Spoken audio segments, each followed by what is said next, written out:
नमस्कार. फुडकट्टामध्ये आपलं सगळ्यांचं स्वागत आहे. आता गणपती बाप्पा 2 दिवसावर आलेत.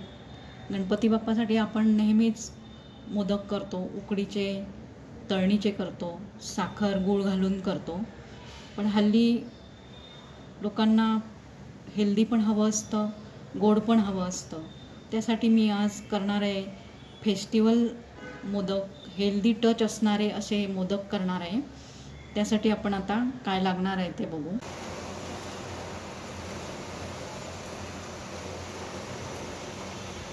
आता आपण या सुकं खोबरं भाजून घेऊ.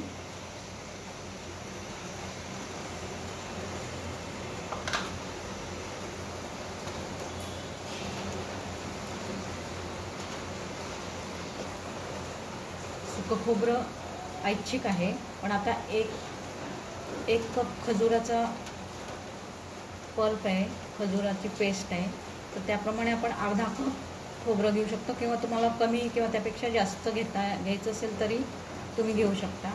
ते थोडं थोडं करून भाजू आपण. भाजल्यामुळे काय होईल, खजुरात घातल्यावर खजूर टिकण्यासाठी त्याचा उपयोग होईल. म्हणजे भाजलं की खराब होणार नाही त्यात घातलेलं खोबरं. हे सुकं खोबरं आहे, मी किसून घेतलं आहे. तुम्हाला ताजं घालायचं असेल तरी तुम्ही ते भाजूनच घ्या तुपावर. ते सुकं असल्याने मी डायरेक्ट भाजते तुपाशिवाय.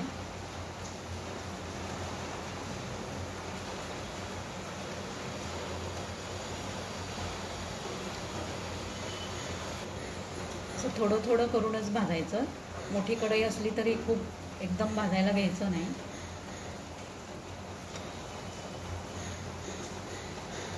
खरपूस भाजायचं, खूप ब्राऊन पण नाही करायचं.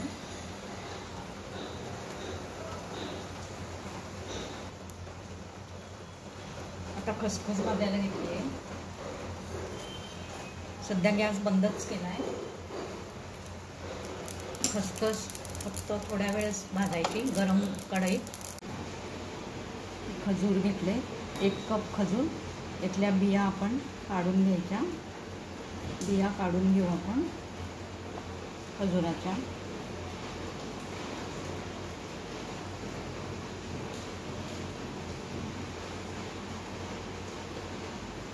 या बिया काढून आपण याची मिक्सरमध्ये पेस्ट करून घेऊ. आपण मिक्सरमध्ये पेस्ट करून घेतली आहे खजुराची, बिया काढून. आता आपण हे परतायला घेऊ कढईमध्ये. कढई गरम करायला ठेवली गॅसवर. त्यात आपण तूप घालू.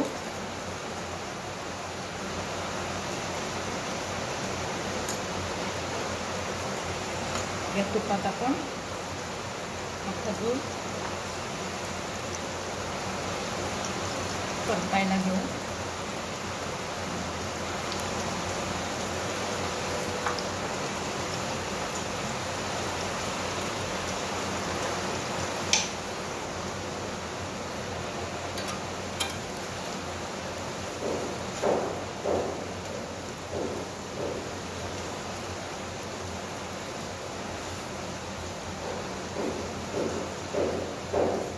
खमंग परतून घेऊ.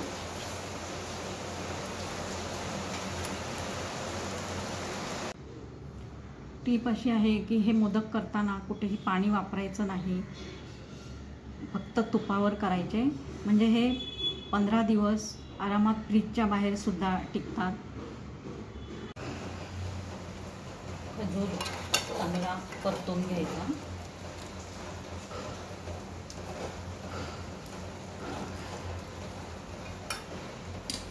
अजून तूप घालू आपण. थोडं थोडं करून तूप लागलं तर घालायचं.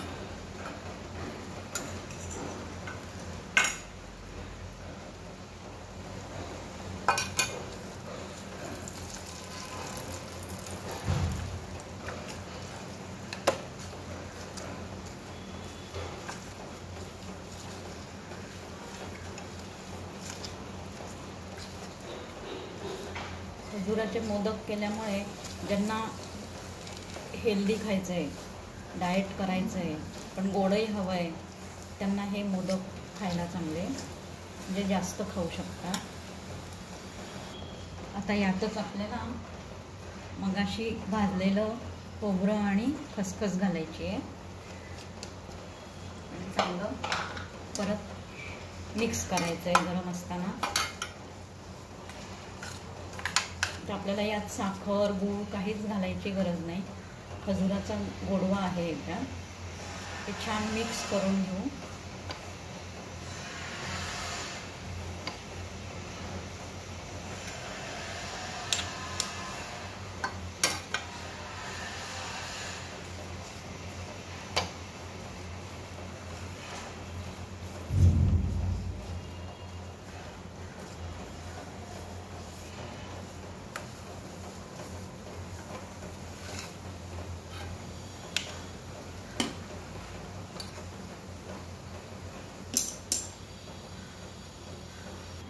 आता हे मिश्रण आपण ताटात काढून गार करायला ठेवू. आपलं मिश्रण आता गार झालं आहे. आपण आता मोदक करायला घेऊ. हे चिकट असतात त्यामुळे खूप सांभाळून करायला लागतात. हे साच्याला आपण तूप किंवा तेल लावून घेऊ. शक्यतो तूप लावा. ग्रीस करून घ्या. व्यवस्थित ग्रीस करून घ्या, नाहीतर काय मोदक निघणार नाही. निघायला सोपं जाईल म्हणजे. आणि आता यात आपण हे मिश्रण घालू.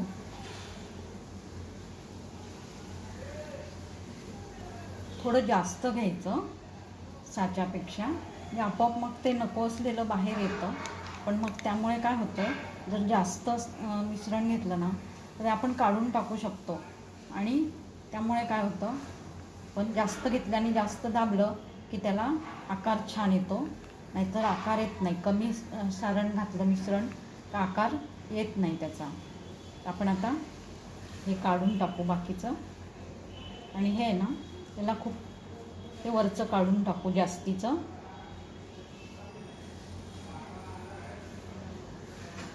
तर हे ना हे दाबायचं. ही बाजू आहे ना सुट्टी बाजू मोदकाची, ही साच्याची, ही दाबून धरायची, कारण ही निघू शकते दाबताना. पक्की दाबायची आणि अंगठ्याने हे मिश्रण आतमध्ये दाबायचं सगळीकडनं. या इथे फट येते ना, म्हणून इथे दाबून धरायचं आणि हे असं पक्कं दाबायचं आतमध्ये सगळीकडनं, म्हणजे आकार येतो. दाबायचं कशासाठी, मग आकार येतो त्याला साच्याचा. नाहीतर दाबलं नाही तर आकार नाही येत.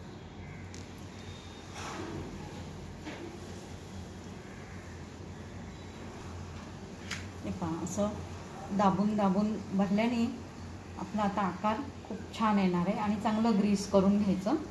आता ही सुट्टी बाजू आहे, ही तेव्हा दाबून धरली होती. हे दाबून धरायचं आणि अंगठ्याने हे प्रेस करायचं. आता आपण हे मोदक काढून घेऊ. हळूच काढायचा, घाई करायची नाही.